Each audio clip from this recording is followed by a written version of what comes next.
السلام علیکم ناظرین، from the pages of history سے آج ہم جس شخصیت کے بارے میں آپ کو بتانے والے ہیں وہ ایک اولو العزم اور فہیم و دانا حکمران جنہوں نے بر صغیر پاک و ہند میں مغلیہ سلطنت کی بنیاد ڈالی، جس کا نام ظہیر الدین بابر۔ تو ظہیر الدین بابر کے بارے میں جاننے کے لیے ہمارے ساتھ رہیے گا، اور ابھی تک اگر آپ نے ہمارا چینل سبسکرائب نہیں کیا تو اسے سبسکرائب کر لیجئے، اور مزید ویڈیوز دیکھنے کے لیے بیل آئیکن پر کلک کر لیجئے۔ آگرہ فتح کرنے کے بعد آگرہ کے قلعے سے بہت بڑا خزانہ ملا تھا۔ اسی میں 8 متقال وزن کا وہ نہایت بیش قیمت الماس بھی شامل تھا جسے علاؤالدین خلجی دکن سے لے کر آئے تھے۔ بابر کو آگرہ کا خزانہ پیش کیا گیا تو انہوں نے حکم دیا کہ اس میں سے مکہ مکرمہ، مدینہ منورہ اور دیگر مقامات مقدسہ کے لیے علماء اکرام کے لیے اور مستحقین کو اس میں سے حصہ روزانہ کیا جائے۔ ظہیر الدین بابر 6 محرم 888 ہجری 14 فروری 1483 کو پیدا ہوئے۔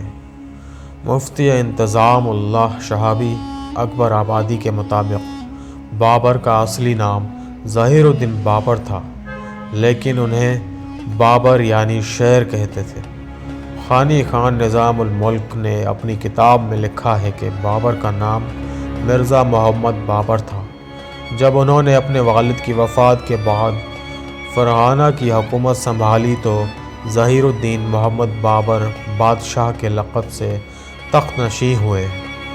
بابر کے والد کا نام عمر شیخ مرزا اور والدہ کا نام قتلخ نگار خانم ہے۔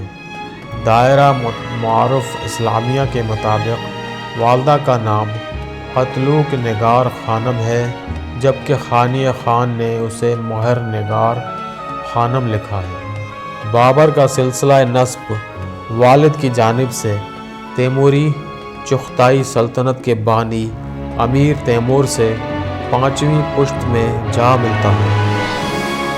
بابر کی والدہ چنگیز خان کی نسل سے تھی۔ بابر کا سلسلہ نسب والدہ کی جانب سے چنگیز خان سے 15ویں پشت میں جا کر ملتا ہے۔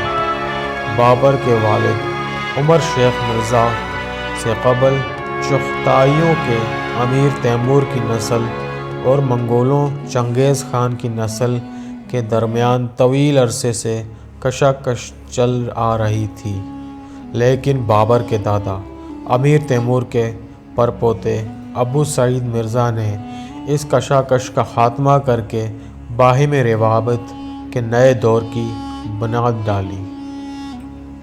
انہوں نے چغتائی خاندان کے فرمان رواں یونس خان جوتا شقند پر حکومت کر رہے تھے کی طرف سے دوستی کا ہاتھ بڑھایا۔ دونوں خاندانوں نے دیرینہ عداوتوں اور رنجشوں کو بھلا دیا، یہاں تک کہ یونس خان نے اپنی 3 بیٹیوں کی شادیاں ابو سعید مرزا کے 3 بیٹوں سے کر دی۔ ان 3 بیٹیوں میں سے ایک عمر شیخ مرزا تھے، جن کی شادی قتلخ نگار خانم مہر نگار خانم سے ہوئی۔ انہی خاتون نے بابر نام کے اس بچے کو جنم دیا، جس نے بڑے ہو کر بر صغیر پاک و ہند میں مغلیہ سلطنت کی بنیاد ڈالی۔ بابر اس لحاظ سے بڑے خوش قسمت تھے کہ والد اور والدہ دونوں کی طرف سے انہیں بھرپور علمی سرپرستی میسر آئی۔ والد عمر شیخ مرزا بھی اپنے آباء و اجداد اور خاندان کی دیگر بزرگوں امیر تیمور، الغ بیگ، شاہ رخ کی طرف علم دوست انسان تھے۔ خود بابر نے اپنے والد کے بارے میں لکھا ہے کہ وہ 5 وقت کی نماز پڑھتے تھے، بیشتر وقت قرآن پاک کا مطالعہ کرتے تھے۔ حضرت خواجہ عبید اللہ احرار اس دور کے ایک بہت بڑے بزرگ ان کو اپنا فرزند کہا کرتے تھے۔ خمسین، خمسہ نظامی اور خمسہ خسرور، مثنوی جلال الدین رومی اور تاریخ کی کتابیں ان کے مطالعہ میں رہتی تھیں۔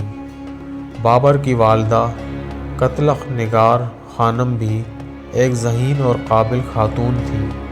بابر کے والد عمر شیخ مرزا نے ان سے شادی اسی وجہ سے کی تھی کہ قتلخ نگار خانم کی والد یونس خان ایک باکمال اور ذی علم انسان تھے۔ اس سے ظاہر ہوتا ہے کہ بابر والد اور والدہ دونوں جانب سے ایک علمی خانواد سے تعلق رکھتے تھے۔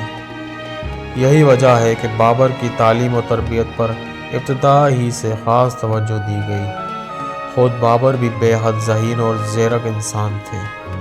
ان کے بچپن سے جوانی تک جن اساتذہ نے ان کی خصوصی تربیت دی، ان میں سے شیخ فرید بیگ، بابا قلی علی خدائی بیل اور خواجہ مولانا قاضی عبداللہ شامل تھے۔ بابر کتاب سے پتہ چلتا ہے کہ قریب شیخ سعیدی گلستان بوستان فردوسی کی شاہ نامہ، نظامی خسرو کے خمسے، مولانا شرف الدین علی زیدی کی ظرف نامہ اور ابو عمر منہاج الزوز جانی کی طبقات ناصری کی کتب ان کے مطالعے میں رہیں۔ بابر کی مادری زبان ترکی تھی، لیکن انہوں نے عربی اور فارسی کی بھی مکمل تعلیم حاصل کی۔ بابر نے ہوش سنبھالا تو سمرقند، فرغانہ، خراسان اور خصوصاً ہرات علوم و فنون کے بے مثال مراکز بن چکے تھے۔ اس علمی فضا میں بابر کو تعلیم و تربیت کے بہترین مواقع میسر آئے۔ 5 برس کی عمر میں انہیں سمرقند بھیج دیا گیا تھا۔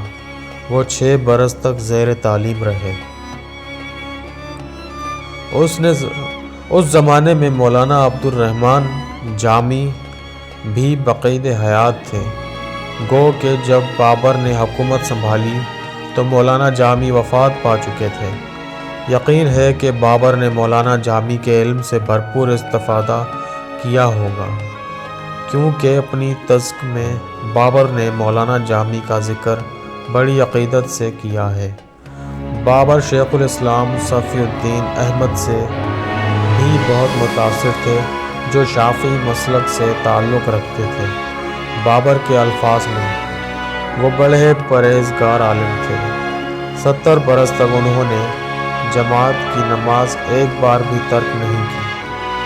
بابر ملا شیخ حسن کے علم کا کلام کے بھی متعارف تھے اور میر جمال الدین مدہس کے بھی بڑے قدردان تھے۔ ان کے بارے میں بابر نے لکھا، خراسان میں علم حدیث کا جاننے والا اور ان جیسا کوئی نہ تھا۔ عربی ادب میں بابر میر عطا اللہ مشہدی کو پسند کرتے تھے اور علم فقہ میں قاضی اختیار کو ستائش کی نظروں سے دیکھتے تھے۔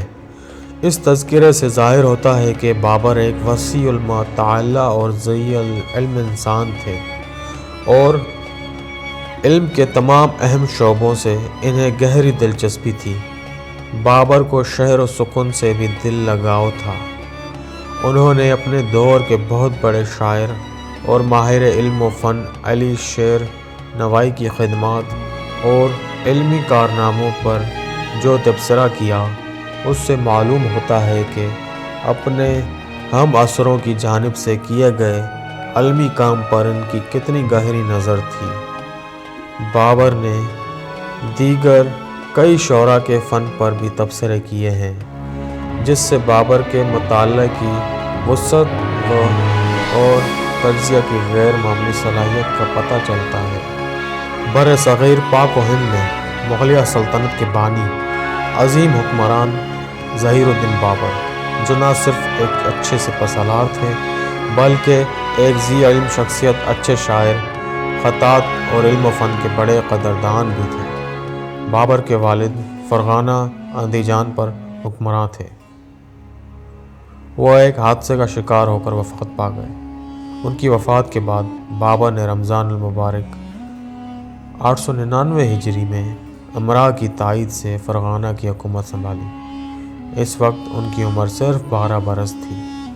نو عمر حکمران کے لیے یہ وقت بڑا کٹھن تھا، کیونکہ اقتدار کے دعوے دار بہت سے تھے۔ بابر کے ماموں سلطان محمود مرزا نے حصار کے علاقے اور چچا سلطان احمد مرزا نے سمرقند سے فوجی پیش قدمی کر دی۔ بابر اندیجان چلے گئے۔ کچھ دنوں بعد فریقین میں چند شرائط پر صلح ہو گئی۔ 903 ربیع الاول تک بابر نے اپنے مخالفین پر قابو پا کر سمرقند پر بھی قبضہ کر لیا تھا، تاہم اپنے صدر مقام اندیجان میں سازش کے باعث انہیں سمرقند چھوڑنا پڑا۔ وہ اندیجان گئے اور سازش کا خاتمہ کیا۔ 1499 ہجری میں بابر نے فرغانہ کو اپنے اور 905 بھائی جہانگیر مرزا کے درمیان تقسیم کر لیا۔ اسی طرح سال بابر نے شادی کر لی۔ اگلے سال بابر نے سمرقند پھر فتح کر لیا، جس پر ازبک حکمران شیبانی خان نے قبضہ کر لیا تھا، لیکن شیبانی خان نے رمضان 906 ہجری میں بابر کو شکست دی۔ سامان رسد کی کمی کی وجہ سے بابر کو سمرقند چھوڑنا پڑا۔ یہ بڑے جاں گسل لمحات تھے، کیونکہ بابر کے لیے اب کہیں جائے پناہ نہ تھی۔ بابر اپنے مٹھی بھر ساتھیوں کے ہمراہ سخر اور شیار کے خانہ بدوش کے پاس پناہ گزیر رہے۔ آخر بابر نے فیصلہ کیا کہ انہیں کسی ایسے علاقے کا رخ کرنا چاہیے جس میں ازبک حکمرانوں کو دلچسپی نہ ہو۔ چنانچہ انہوں نے کابل کا رخ کیا۔ کابل جاتے ہوئے انہوں نے بدخشاں پر قبضہ کیا۔ کابل پر الغ بیگ مرزا بابر کے چچا کے ایک داماد محمد مقیم کی حکومت تھی۔ بابر کی آمد پر وہ قلعہ بند ہو گئے، لیکن چند دن میں ہتھیار ڈال دیے۔ بابر نے اس شہر کی حکومت سنبھالنے کے بعد شہر کو بڑی ترقی دی۔ یہاں باغات لگوائے، تعمیرات کروائیں اور نظم و ضبط پر توجہ دی۔ 1505 میں بابر کی والدہ قتلق نگار خانم کا انتقال ہو گیا۔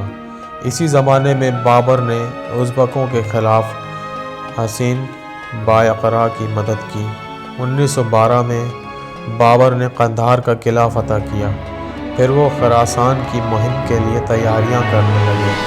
انہی دنوں 913 ہجری میں بابر کے بیٹے ہمایوں کی ولادت ہوئی۔ ادھر شیبانی خاندان نے فارس کی صفوی حکومت کے بادشاہ اسماعیل صفوی کی سرحدوں پر چڑھائی کر دی۔ اسماعیل صفوی نے جوابی کارروائی کی، ہرات کو تسخیر کر لیا۔ اسی زمانے میں بابر نے بدخشاں پر دوبارہ فوج کشی کی، جہاں ازبک قابض ہو گئے تھے۔ بدخشاں فتح کرنے کے بعد بابر نے حصار، کندز اور بغلات پر قبضہ کیا، اور پھر بخارا پر بھی تیموری پرچم لہرا دیا۔ اس اثناء میں شیبانی خان نے قندھار پر بھی قبضہ کر لیا، لیکن 916 رمضان المبارک میں شیبانی خان مرود کے مقام پر شاہ اسماعیل صفوی کی فوجوں سے لڑتے ہوئے جاں بحق ہو گئے۔ اس کے بعد بابر نے 917 رجب میں سمرقند پر قبضہ کر لیا، تاہم چونکہ شاہ اسماعیل صفوی نے ان کی مدد کی تھی، اس کے لیے بابر نے چاہا کہ ان کی فوج کی وردی بھی شاہ اسماعیل صفوی کی فوج کی وردی جیسی ہو جائے۔ اس تبدیلی کو سمرقند کے امراء نے پسند نہیں کیا۔ بابر کو 918 صفر میں ازبکوں سے ایک لڑائی میں شکست بھی کھانی پڑی۔ وہ کابل واپس چلے آئے۔ اسی زمانے میں بر صغیر پاک و ہند سے خبریں آنے لگیں کہ ہند کے فرما رواں سکندر لودھی انتقال کر گئے ہیں۔ ان کی جگہ ابراہیم لودھی کی حکومت قائم ہو گئی ہے، اور امراء کے مقام کے درمیان آئے دن جھگڑے ہو رہے ہیں۔ بابر خود بھی 922 ہجری میں اٹک تک یلغار کی اور پنجاب کی سرحد پر کھکروں، گڑکوں اور دیگر مخالفین کی خبر لی۔ واضح رہے کہ قبل ازیں اس جانب کے کئی علاقے امیر تیمور نے فتح کیے تھے اور انہیں اپنی سلطنت میں شامل کر لیا تھا۔ بابر نے ان علاقوں کا نظم و نسق درست کیا۔